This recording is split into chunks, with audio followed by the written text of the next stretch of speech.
Сәлеметсіңдер ме, менің ақылды оқушыларым? Көңіл күйлерің қалай? Олай болса, қазақ тілі сабағын бастайық. Балалар, видеоны бірнеше рет қайталап көріп, соңында берілген тапсырманы орындап, маған жіберуді ұмытпа. Бүгінгі сабақта сөздің мағынасымен жұмыс істеуді, амоним сөздерді айыра білуді және оларды қолдануды үйренесің. Мәтінді тыңда. Әділеттің әкесі Әділ күн сайын ерте тұрып денесін шынықтырады. Әділет, кел, бірге шынығайық, деді Әділ баласын шақырып. Мақұл, әке, деп Әділет әкесіне ілесе жүріп жаттығу жасады. Шынықсаң, шымыр боласың, деді әкесі. Әке, сіз қандай күштісіз?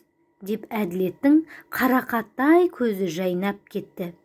Жүзі нұрланып, қуанып тұр. Балалар, мәтінге қандай ат қоюға болады? Әрине, дене шынықтыру. Шынықсаң, шымыр боласың. Спорт, денсаулық кепілі. Тағы басқа мәтіннің мазмұнына сай келетін аттарды қоюға болады екен. Енді балалар, мына сөйлемге назар аударайықшы. Жүзі нұрланып, қуанып тұр. Бұл қандай мағынаны білдіреді? Бұл Әділеттің көңіл күйі тамаша, қуанышты деген мағынаны білдіреді.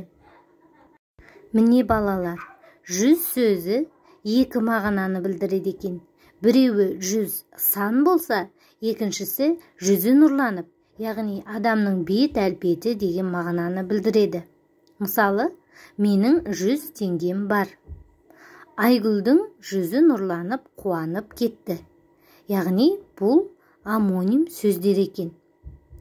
Амоним сөздер дегеніміз дыбысталуы бірдей білдіретін мағыналары әр басқа сөздерді амоним сөздер дейді екенбіз. Мысалы, алма бұл жемістің атауы, алма қимылдың атауы. Сен кітапты алма. Қара бұл түстің атауы, қара шаш, қара киім, ал қара ол қимылдың атауы. Тақтаға қара, кітапқа қара. Міне, яғни амоним сөздер дегеніміз дыбысталуы бірдей, бірақ білдіретін мағыналары әр түрлі сөздерді айтады екен. Дана, амоним дегеніміз не екенін білесің бе? Дыбысталуы бірдей, мағынасы әр түрлі сөздер амонимдер деп аталады. Мысалы, түс сөзі амоним. Себебі бұл сөздің бірнеше мағынасы бар. Түс ұйқы кезінде көрінетін елес, түс көру. Түс жоғарыдан төменге түсу мағынасындағы қимыл атауы, немесе бояу түстерін білдіреді. Ақ, сары, көк, тағы да басқалары. Жарайсың, түріп жең, күресте жең сөйлемінің ішінен қай сөз амоним болатынын тауып көрші. Жең сөзі. Дұрыс айтасың, жең сөзі амоним болады.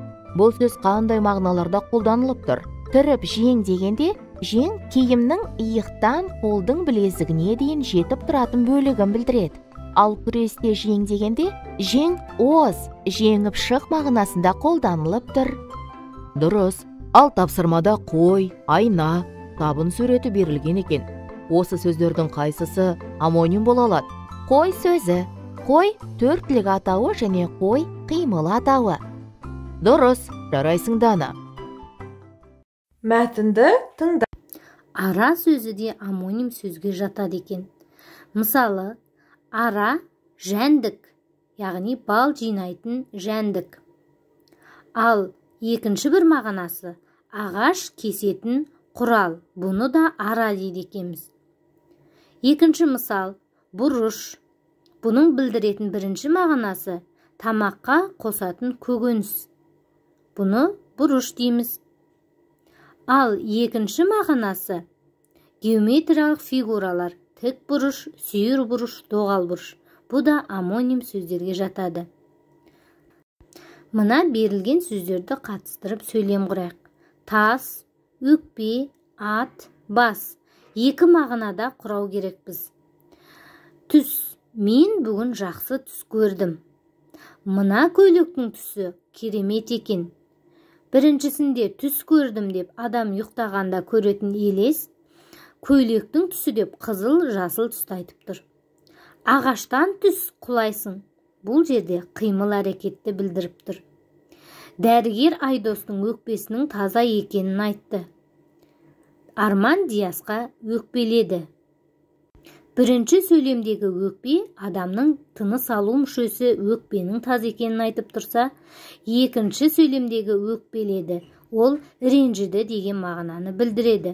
Енді балалар ат және бас деген сөздерді осындай екі мағынада қатыстырып сөйлем құрап, маған жазып жіберуді ұмытпаңдар. Келесі тапсырма мынандай. 20-шы жаттығуды көшіріп жаз.